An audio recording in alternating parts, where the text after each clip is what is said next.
Nothing more than a rich man's trick, baby.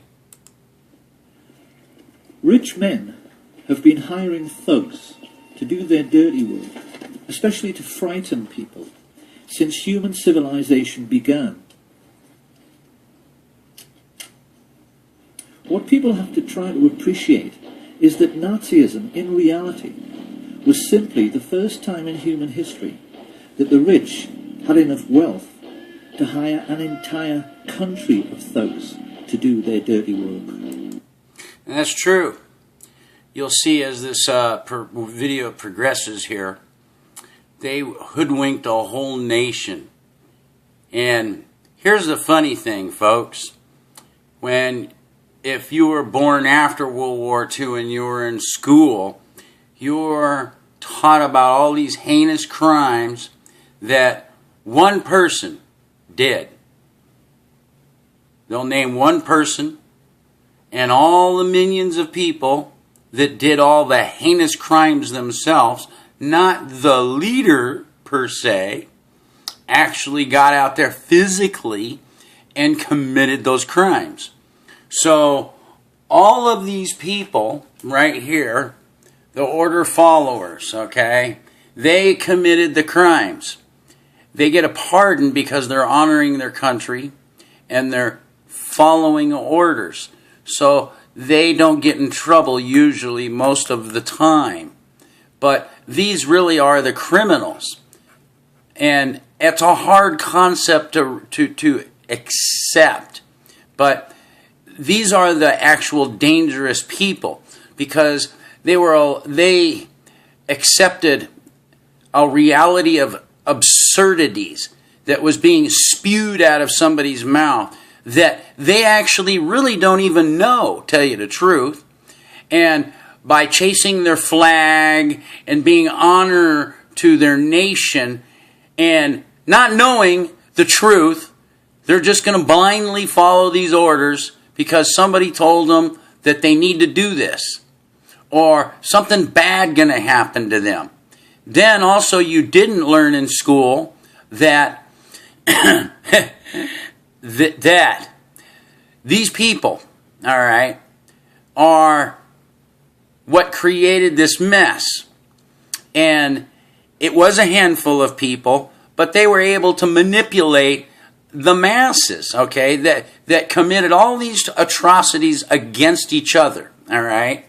Now, and you guys don't even know each other, actually did no harm to each other other than some stranger that you call a leader or a tyrant or whatever you want to call it. Told you so, and you got to do your duty, all right? Now, here's the weirdest part about this, which creates this as of an insanity. When you were in school, listening to this stuff and learning about this stuff, what they also didn't teach you is that these singular events, these sectarian events that are happening, that's what these are, sectarian wars. And it's all fermented by the rich man's trick. The problem is they don't want to tell you that those criminals that we call the bad guys, these singular people, like Adolf Hitler, Stalin, or Mao, or whatever name that we come up with that has been in the past, that they don't want to tell you that they would have been impotent in their power if it wasn't for people like you and me and everyone else that goes and does this stupid shit against each other, hurting people. And this is, I'm not picking on one side, everybody gets suckered, punched into this freaking game, all right? Ever since man has walked this planet, a handful of people have been able to manipulate all of us. And we all think that we're smarter than that. We would figure this out. But not to not look bad, or I don't want to care for my country or this or that. We willingly shut up, blindly follow the lead, and these things, these atrocities, these events continue to happen. All right? The real bad people, I hate to say this, and I know you're not going to like this, Mr. Masses, Mrs. Masses, we are the problem. It isn't that little small handful of crooks. Yeah, in an essence it is. But who does the dirty work? We do. Some of the most emotive images in world history are those of the Nazi war machine sweeping across the Low Countries to begin their occupation of France. And people have always assumed that the trucks used for the miles-long troop convoys must have been German trucks. But if anyone at that time had taken the trouble to lift up the cowling and look at the engine, they would have found these were actually Ford trucks, which had been built with personal permission from Henry Ford, who was sitting in his office 4,000 miles away in Dearborn, Michigan, a service for which he was given the Grand Cross of the Eagle, the highest honour the Nazis ever bestowed on a civilian. Ford sued the U.S. Army, the U.S. government in the 50s because during the war the U.S. Air Force bombed their tank-making facilities in Germany. And this is true. And what was it, like 52 or something? They sued the U.S.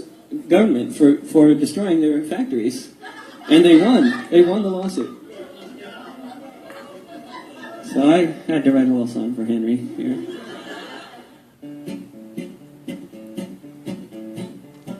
Ford built tanks for the Nazis, and the Nazis used those tanks to gun down lots of soldiers in the U.S. Army ranks. Yes, Henry Ford was a fascist and a nasty one was he. He built tanks for anyone for the proper fee. Now imagine that, huh? He is a beneficiary of the men and women and the casualties of war. He helped support the materials for both sides, just like the bankers loan money to both sides. Tell me how honest this war is, people. War is a fucking racket, just like General Smedley Butler said after he served 34 years and realized that he was nothing but a fucking thug for these people right here, out killing and murdering and raping and pillaging other 5 continents, he proclaimed. He even proclaimed that he could have showed Al Capone a few things in racketeering. How about that? Why would a guy, after serving 34 years honorably in the U.S. Marine Corps and is still to this day one of the highest decorated generals, write also a book called War is a Racket? Why would that man that was the flower of the military and such a great honored guy, why would he have done that? Because he saw the truth and he tried to rat these people off. Yeah, he did. And we were so dumb that these guys are so smart that they are able to hoodwink us with their deception not to believe General Smedley Butler. Actually make it like he was talking about some deity or some legend or something, or a conspiracy.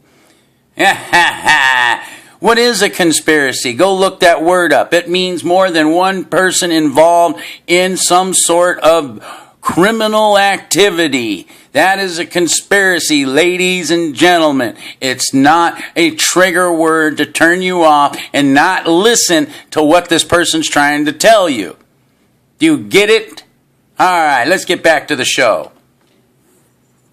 Hitler so admired Henry Ford, he kept a life-size portrait of him on the wall next to his desk, and even his legendary Panzer tanks were tainted by these sorts of practices, because they were made by I.G. Farben, who had entered into a cartel with the Rockefellers' Standard Oil.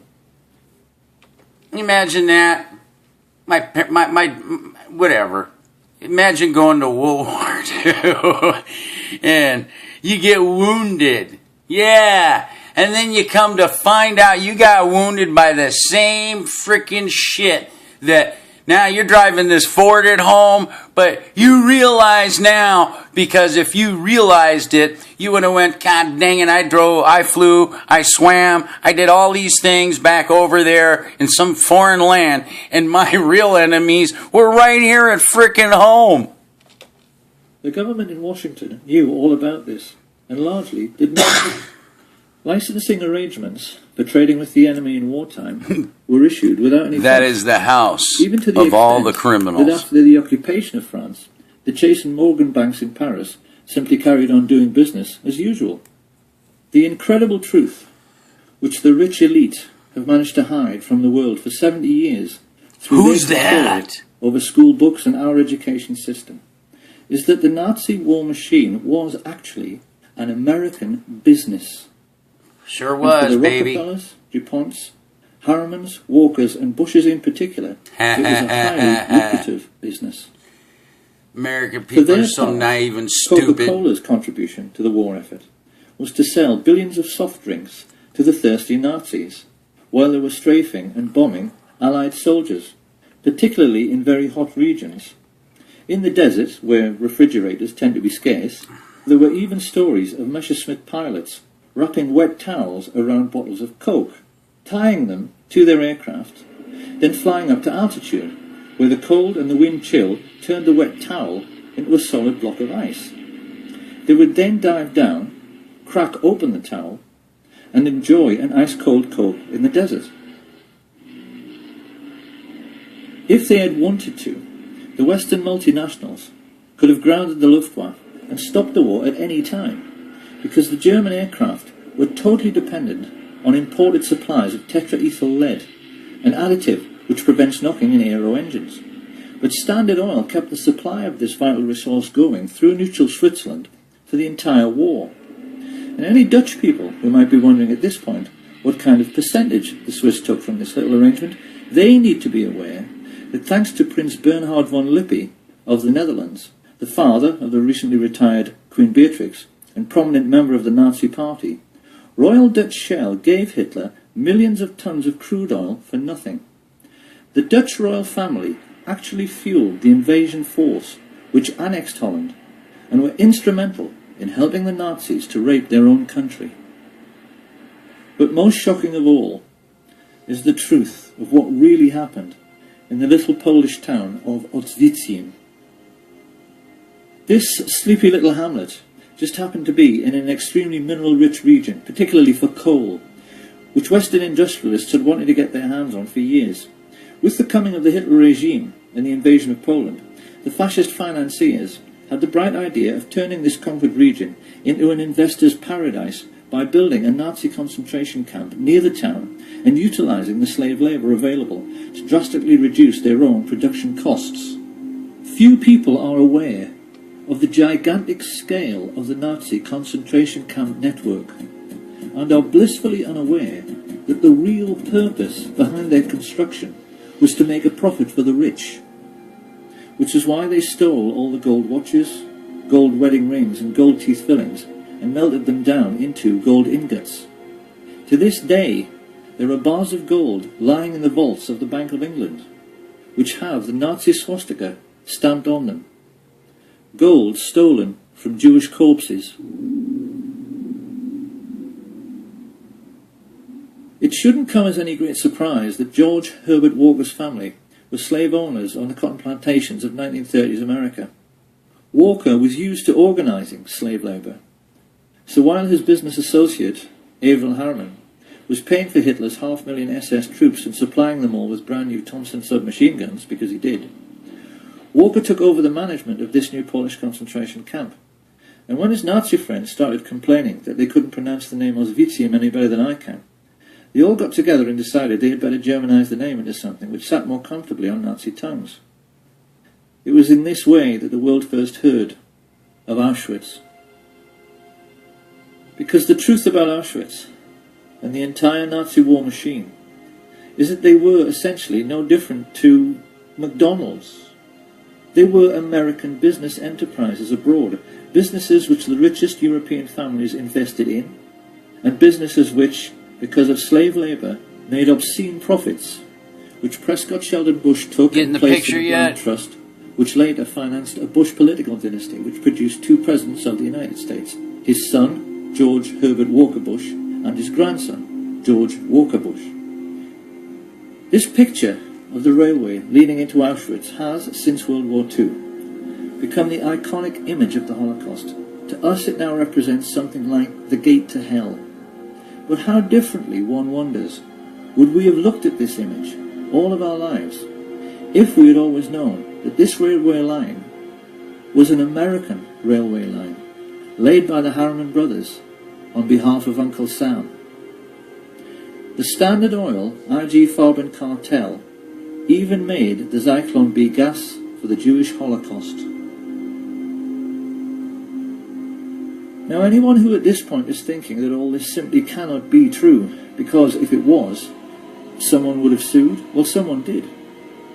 This information came into the public domain because of a Dutch intelligence agent who was so disgusted when he found all of this out, he leaked it to the press, as a result of which two very senior Jewish gentlemen, Kurt Julius Goldstein and Peter Gingold, filed suit against the American government. Of course, the more discriminating among us will now be asking how it can be that this story went completely unreported in the mainstream media. One might just as well ask why the Times in London was writing favourable stories about the Nazi concentration camps throughout the 1930s, and why Lord Rothermere was still referring to Hitler as a great gentleman as late as 1940. You really would think by now that people would have realised that it isn't so much the bias in the media which really matters, it's the things they know about, but never tell you, that really matter. Because the truth is that the press knew exactly what was going on in the concentration camps all through the war. They never said a word about it. That's right. They never said a word about it. Many people knew. Many people tried to even say something about it. But the thugs always shut you up. This is a very fine network. It's global, man. These guys are everywhere. And there are so many that will sell themselves out for that little monopoly money that they hand out. Yep, and protection. That's what happens when you have criminals. You continue to allow the criminals to be in charge. Forever and ever the criminals have been in charge. The bad people. Good people don't want to tell people what to do, how to live, force them to their ways of life. Good people don't do that. Only the people that are looking for personal gain do this. All right? And throughout human history, we have allowed a handful of thugs because we don't want to stand up to it. For some reason, I don't know why, we don't want to stand up to the thugs.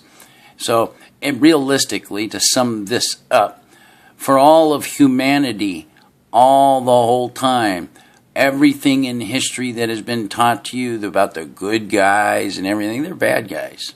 They're the bad guys. Always have been the bad guys. Because the bad guys get to rewrite the history. Only the bad guys win. The bad guys have a lot more to gain by winning than losing. Do you see what I'm saying? Because they already schemed up the plan. And they're going to put everything into it so that they can win. And when the honest, the innocent, is attacked by this, they have no means and resources because they're not scheming, they're not planning. I mean, look at all the little innocent countries around the world that we call backwards people or living in ancient times. But did they spend their time investing into these killing machines, these weapons and all this stuff? And we've been taught that this is normalcy in our humanity. It actually isn't normalcy. If you look at the different kinds of things that are on this planet, living, breathing, blood-pumping things, us, the human being, really isn't designed for what we put ourselves through, especially when it comes to war. We're not that. I mean, we're very fragile, but then very, very rough in very many ways. But we're really not designed for this. We're not. This isn't even really our nature, believe it or not. It isn't our nature. We're being hoodwinked, people, by bad people, conning us to hurt each other for their personal gains. Remember, these people, we as people on the planet, we haven't done anything to each other. Why do we continue to allow a handful of people to get us riled up and fight each other when we did nothing to each other. As a matter of fact, we don't even know each other. We have never seen each other. Why are we attacking each other? Because somebody told us to do it. Because I want to be honored. I want to be a hero. I want this. I want that. That's all this is about. Stop living in the opinions of others. Think for yourself. And when you think for yourself, you'll really start seeing who really is the bad people in all of this that we live and deal with for thousands of years.